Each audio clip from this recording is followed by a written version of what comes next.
बोकारो के सदर अस्पताल में अग्निशमन अधिकारियों द्वारा सदर अस्पताल के सभी कर्मी को आज अग्नि से संबंधित प्रशिक्षण दिया गया, जिसमें झारखंड राज्य बोकारो अग्निशमन अधिकारी के साथ अग्निशमन दल के कर्मी भी मौजूद थे, जिसमें दल के कर्मी ने आग पर प्रयोग कर इस पर कैसे काबू पाया जाए, साथ ही एहतियातन किस तरह आग से बचाव किया जाए, इसकी मॉक ड्रिल के रूप में जानकारी दी। साथ ही अग्निशमन अधिकारियों ने कहा कि सदर अस्पताल में मरीज को या जनता को किसी तरह आग से बचाया जाए, साथ ही घर में गैस लीकेज होने से किस तरह से उससे बचाव किया जाए, सभी जानकारी सदर अस्पताल के उपाध्यक्ष के अनुरोध पर सभी को प्रशिक्षण दिया गया।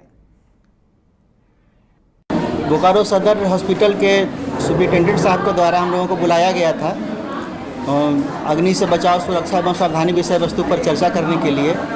इसके तहत हम लोगों ने मॉक ड्रिल का आयोजन किए करेंगे अभी नीचे चल के। अभी जो उसका जो सैद्धांतिक बात जो भी थी सुरक्षा सावधानी से लेकर के वो हमने बताया है। अभी क्या क्या बताया प्रशिक्षण में? प्रशिक्षण के दौरान हम लोगों ने आग से कैसे बच सकते हैं, हम लोग पब्लिक को कैसे बचा सकते हैं, हॉस्पिटल के अंदर में कैसे हम मरीजों को बचा सकते हैं, आग लगने की स्थिति में सुरक्षित कैसे निकाल सकते हैं, हम घर में या किचन में कभी भी लीकेज हो गैस का तो कैसे बच सकते हैं, ये सारा डिस्कशन हम लोगों ने किया है। क्या नाम हुआ सर? मेरा अमित नंदा नाम है।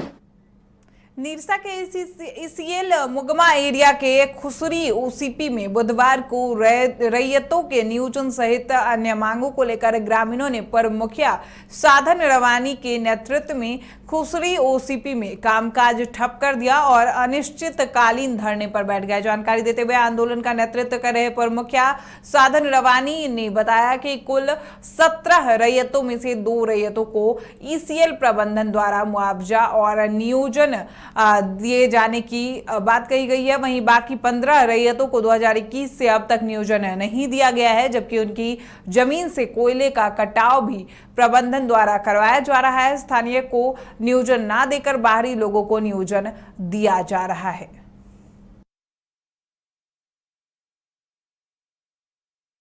क्योंकि अमित धाड़ा बोलकर खुसरी निवासी है, रेत वाला है, उनका सारा कुछ होने के बावजूद भी आज 6 महीने से मुगमा एरिया में फाइल पड़ा हुआ है, क्योंकि उनको नियोजन नहीं मिल रहा है। या कि ईसीएल का नाम से रजिस्ट्री से लेके रजिस्ट्री हुआ, ऑनलाइन हुआ, म्यूटेशन हुआ, पंजी 2 हुआ, उनको जो मुआवजा मिलने का है 5 लाख रुपया वो भी मिल गया, मेडिकल भी हो गया और मेडिकल होने के बाद हेडक्वार्टर से स्कूटनी भी हुआ है। लेकिन अभी 6 महीने से फाइल को यहाँ पर रोका गया है, अभी इनको नियोजन नहीं मिला है। उसी के चलते हम लोग आज यहाँ पर इस काम को उत्पादन रेजिंग इनका बंद कराए हैं।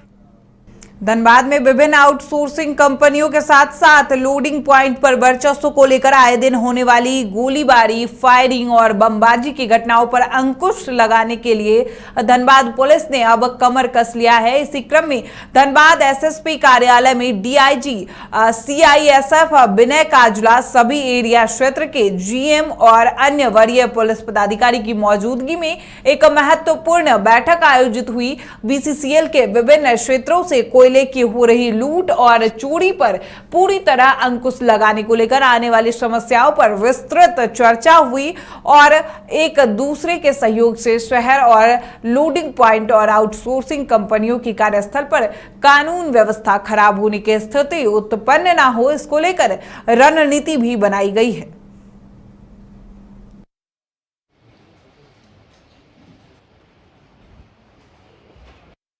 धनबाद एक कोयला का राजधानी है।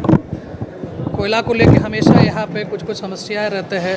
आउटसोर्सिंग कंपनियाँ का कुछ समस्या रहती है, बीसीसीएल का कुछ समस्या रहती है, उसमें पुलिस का भी कुछ समस्या है, बीसीसीएल का है। ये सब का एक पहले सबके साथ एक सब स्टेक होल्डर के साथ आज एक मीटिंग यहाँ पे किया है।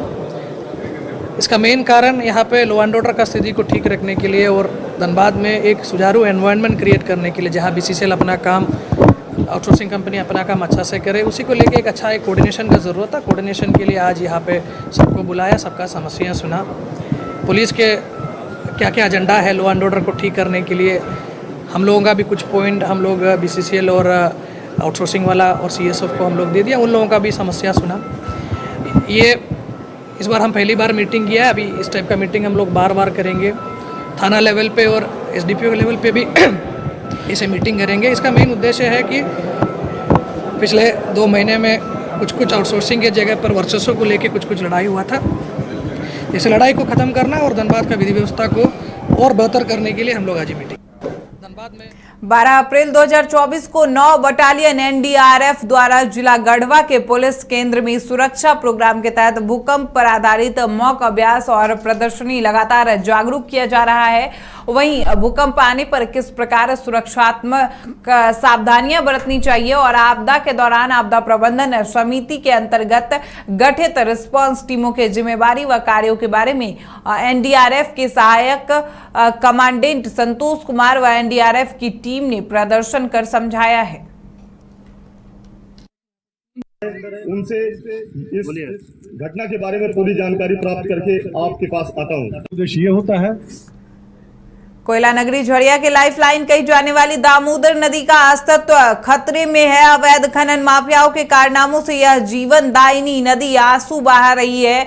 दरअसल झरिया समेत कई क्षेत्रों के लगभग 5 लाख से भी ज्यादा लोगों की प्यास बुझाने वाली इस नदी को बालू खनन माफिया खोद कर कोयला कर रहे हैं। दामोदर नदी झरिया विधानसभा क्षेत्र के भौरा सुदाम डी से होकर गुजरती है, जहां कई घाटों से बालू का धड़ल्ले से अवैध उत्खनन हो रहा है। सबसे हैरानी की बात यह है कि जिला प्रशासन और जनप्रतिनिधि इस पूरे प्रकरण पर चुप्पी साधे हुए हैं।